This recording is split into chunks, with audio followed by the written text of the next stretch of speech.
देश और दुनिया की तमाम ताज़ा खबरों के लिए हमारे चैनल सोल ऑफ इंडिया को लाइक एवं सब्सक्राइब करें। नेपाली रक्षा मंत्री ने भारत को चेतावनी, जरूरत पड़ी तो हमारी सेना लड़ भी सकती है। जी हां, क्या नेपाल अब भारतीय सेना से मोर्चा लेने की तैयारी कर रहा है? क्या नेपाल अब चीन के रास्ते चल पड़ा है? क्या नेपाली रक्षा मंत्री और उप प्रधानमंत्री ईश्वर पोखरेल ने झंडा विवाद पर सचमुच भड़काने वाला बयान दिया है? और क्या भारत नेपाल रिश्तों के बीच अब ऐसी दरार पड़ चुकी है कि अब इसके बीच भारतीय सेना की गोरखा रेजिमेंट को पिसना पड़ सकता है?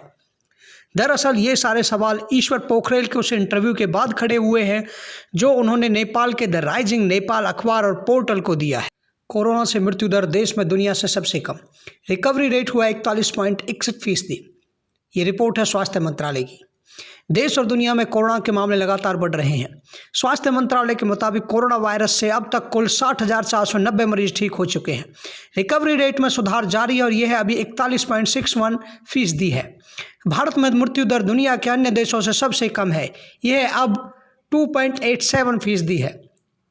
मंगलवार को एक प्रेस कॉन्फ्रेंस में स्वास्थ्य मंत्रालय से संयुक्त सचिव लव अग्रवाल ने बताया कि 1 मई को रिकवरी रेट 25.37% था, जो अब बढ़कर 41% से ज़्यादा हो गया है। मौतों की दर भी भारत में बाकी दुनिया के मुकाबले सबसे कम है। मृत्यु दर 15 अप्रैल के 3.3% से घटकर 2.87% पर आ गई है, जो विश्व में सबसे कम है और भारत के लिए एक अच्छी खबर है। चीन को जवाब देने के लिए भारत ने कसी कमर। जी हाँ, ड्रैगन पर अब नजर रखेगा सुपरसोनिक LAC तेजस। पड़ोसी देश चीन के इरादे इस समय सही नहीं है। उसके सरकारी अखबार ग्लोबल टाइम्स ने भी लद्दाख की गलावन घाटी को अपना हिस्सा बताते हुए भारत को परिणाम भुगतने की चेतावनी तक दे डाली थी। ऐसे में भारत ने भी कमर कसते हुए चीन को जवाब देने की तैयारी कर ली है और इसी कड़ी में भारतीय वायुसेना के लिए बेहद खास दिन रहे। उन्होंने 18 स्क्वाड्रन ऑपरेशन में लगा दिया है, जिसकी अगवानी सुपरसोनिक तेजस विमान करेगा। लद्दाख बॉर्डर पर चीनी सैनिकों की घटिया हरकत आई सामने। पत्थर डंडे लेकर आए थे साथ। पिछले कई दिनों से लद्दाख में भारत और चीन सेना के बीच तनावपूर्ण माहौल बना हुआ है। चीन ने अपने 5,000 सैनिकों को बॉर्डर के पास अपनी सीमा में तैनात कर दिया है। चीन भारत में घुसपैठ करने की कोशिश करना चाहता है। इससे पहले 5 मई को लद्दाख स्थित बॉर्डर पर भारतीय सैनिक और चीनी सैनिकों के बीच झड़प हो चुकी है। पूर्वी लद्दाख के पैंगोंग तसो झील क्षेत्र में हुई इस झड़प में चीनी सेना की हरकत पत्थरबाजों जैसी लगी। खुद को प्रोफेशनल बताने वाली चीनी सेना की हरकत एकदम गुंडों जैसी लगी। खबरों के मुताबिक चीनी सेना उस झड़प में अपने साथ पत्थरों के साथ डंडे, कांटेदार तार भी लेकर आई थी। 20 देशों के 80 से ज़्यादा जमातियों के खिलाफ क्राइम ब्रांच ने दाखिल की पहली चार्जशीट। जी हां, दिल्ली पुलिस की क्राइम ब्रांच शाखा ने आज साकेत कोर्ट में 82 विदेशी जमातियों के खिलाफ चार्जशीट दायर की है। ये 82 जमाती अलग अलग 20 देशों के नागरिक हैं। 20 इंडिविजुअल चार्जशीट दाखिल की गई हैं। मिली जानकारी के अनुसार देश में अलग अलग 34 देश के कुल 943 विदेशी जमाती हैं। इन सभी को आरोपी बनाया गया है और इन सभी के खिलाफ चार्जशीट दाखिल की गई है। कांग्रेस नेता अलका लांबा के खिलाफ मुख्यमंत्री योगी व PM मोदी के खिलाफ अभद्र टिप्पणी करने पर FIR दर्ज। जी हां, कांग्रेस नेता अलका लांबा के खिलाफ प्रधानमंत्री नरेंद्र मोदी व मुख्यमंत्री योगी आदित्यनाथ के खिलाफ आपत्तिजनक टिप्पणी करने पर लखनऊ की हजरतगंज कोतवाली में FIR दर्ज कराई गई है। उन्होंने अपने ट्विटर अकाउंट पर पोस्ट किए गए वीडियो में मुख्यमंत्री व प्रधानमंत्री पर आपत्तिजनक टिप्पणी करते हुए जजों की प्रतिष्ठा पर भी सवाल उठाए थे। फरीदाबाद में कोरोना के 3 नए मामले सामने आए। रेवाड़ी में पुलिस कांस्टेबल की रिपोर्ट पॉजिटिव। हरियाणा के फरीदाबाद जिले में एक बार फिर से कोरोना बम फूट चुका है। जिले में कोरोना के 3 नए मामले सामने आए। इसके साथ ही जिले में कोरोना मरीजों की संख्या 2 से 14 हो गई है, जिनमें 118 मरीजों को अस्पताल से डिस्चार्ज किया चुका है। जिले में अभी कुल 90 एक्टिव केस हैं। वहीं 6 लोग कोरोना से जान गंवा चुके हैं। वहीं रेवाड़ी जिले में भी कोरोना के 2 नए मामले सामने आए। अब रुख करते हैं अपनी स्पेशल रिपोर्ट की तरफ। जी हां, दुनिया कर रही है जिसका बेसब्री से इंतजार। जानिए वो 8 प्रमुख वैक्सीन कहां तक पहुंची। कोरोना महामारी के 5 महीने हो चुके हैं। विश्व में 3,47,000 से अधिक लोग इस बीमारी की चपेट में आ चुके हैं। इस रोग की अभी तक कोई दवा नहीं है, इसलिए अरबों खरबों लोग वैक्सीन की बेसब्री से प्रतीक्षा कर रहे हैं। वैक्सीन बनाने की तैयारी पूरी दुनिया में जोर शोर से चल रही है। चिकित्सा वैज्ञानिकों की राय है कि कोरोना संक्रमण को रोकने के लिए 1 से अधिक वैक्सीन होनी चाहिए। किसी एक कंपनी की दवा पर निर्भर रहना सुरक्षित नहीं है, इसलिए इसका विश्व स्तर पर अधिक से अधिक ट्रायल होना चाहिए। वैज्ञानिकों ने इस बात के लिए भी चिंता जाहिर की है कि पहले वैक्सीन बनाने की होड़ में कहीं इसकी गुणवत्ता से समझौता न कर लिया जाए। कोरोना वैक्सीन को लेकर वैज्ञानिकों की राय एकमत नहीं है। इससे निर्माण एजेंसियों के दावों पर संशय पैदा हो जाता है।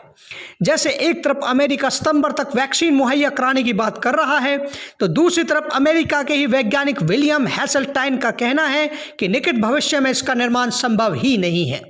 लेकिन अधिकतर शोधकर्ता कोरोना वैक्सीन को लेकर बेहद आशान्वित हैं। वैसे विभिन्न सरकारों और कंपनियों ने यहाँ तक अभियान एक जूहे की तरह है ये कह दिया है। वैक्सीन मिल गई तो वाहवाही और नहीं मिली तो अरबों डॉलर गए उस जुए के खेल वाले पानी में। वैक्सीन विकसित करने की प्रक्रिया लंबी होती है। वैक्सीन को विकसित करने का पहला चरण है लैब टेस्ट। प्रयोगशाला में परीक्षण सफल होने के बाद दूसरे चरण में पशु परीक्षण होता है। टीके का पशुओं पर अपेक्षित परिणाम मिलने के बाद तीसरे चरण में मानव परीक्षण होता है। इंसानों पर भी टेस्ट के अलग अलग स्टेज होते हैं। वैसे तो विश्व में करीब 110 संस्थान वैक्सीन बनाने की प्रक्रिया में लगे हुए हैं, लेकिन इनमें से 8 ऐसे हैं जो मानव परीक्षण के दौर में पहुंच गए हैं, यानी कि आखिरी स्टेज पर। अमेरिकी संस्थान का दावा है कि वह एंटीबॉडी ट्रीटमेंट ड्रग सितंबर 2020 तक बना लेगा, जबकि चीन की निर्माण एजेंसी का कहना है कि वह 2021 के मार्च तक मानव उपयोग के लिए सुरक्षित वैक्सीन बना लेगी। British Swedish biopharmaceutical multinational company ने भी सितंबर तक कोरोना वैक्सीन बनाने का दावा किया है। इटली और हॉलैंड के शोधकर्ताओं ने कोरोना वायरस से लड़ने वाली एंटीबॉडी की खोज की है, लेकिन यह टेस्ट पूरी तरह से पास नहीं हो पाया है। कोरोना से सर्वाधिक मौत अमेरिका में हुई है। अमेरिकी फार्मास्यूटिकल कंपनी फाइजर और जर्मनी की दवा निर्माता कंपनी बायोनटेक एक साथ मिलकर कोरोना वैक्सीन बना रही हैं। जर्मनी में पिछले महीने इस वैक्सीन का 12 स्वस्थ लोगों पर सफल परीक्षण किया गया था। अब अमेरिका में 36 लोगों पर इसका ट्रायल जारी है। दूसरे चरण में 8000 लोगों पर इसका परीक्षण किया जाएगा। दोनों कंपनियों का दावा है कि आपात स्थिति में सितंबर तक यह वैक्सीन उपलब्ध हो जाएगी। यह वैक्सीन किसी इंसान में रोग प्रतिरोधक क्षमता विकसित करने में मदद करेगी। इससे शरीर में एंटीबॉडी का अधिक निर्माण होगा जो कोरोना वायरस के संक्रमण को खत्म कर देंगे। न्यूयॉर्क यूनिवर्सिटी के संक्रमण रोग विशेषज्ञ डॉक्टर मार्क मुलिगन का कहना है कि यह वैक्सीन दूसरे की तुलना में अधिक प्रभावकारी होगी। वैसे आपको बताते चलें कि इजराइल की कंपनी ने भी, इजराइल की जो अपना फार्मास्यूटिकल लैब है, उन्होंने भी इस बारे में पहले ही घोषणा कर दी है। साथ साथ आपको बताते चलें कि हमारे अपने देश भारत में भी इस तरह की 4 मेडिसिन लगभग अंतिम चरण की तरफ बढ़ रही हैं, जो खुशी की बात है। तो आपका चैनल सोल ऑफ इंडिया आपको केवल अंतर्राष्ट्रीय, भारतीय, दिल्ली एनसीआर बड़े शहरों की ही ताज़ा खबरें नहीं दिखाता है, बल्कि देश के उन अनछुए एवं छोटे छोटे कोनों की भी रिपोर्ट दिखाता है। इसी कड़ी में हमारा चैनल कल प्रसारित होने वाले विशेष शो को देखना न भूलें। देश व दुनिया की खबरों के लिए लगातार बने रहिए हमारे साथ। सबसे पहले खबर पाने के लिए हमारे चैनल के नीचे सब्सक्राइब बटन पर क्लिक कीजिए एवं बेल आइकन को दबाइए। धन्यवाद। बने रहिए हमारे साथ, करते रहिए सोल ऑफ इंडिया।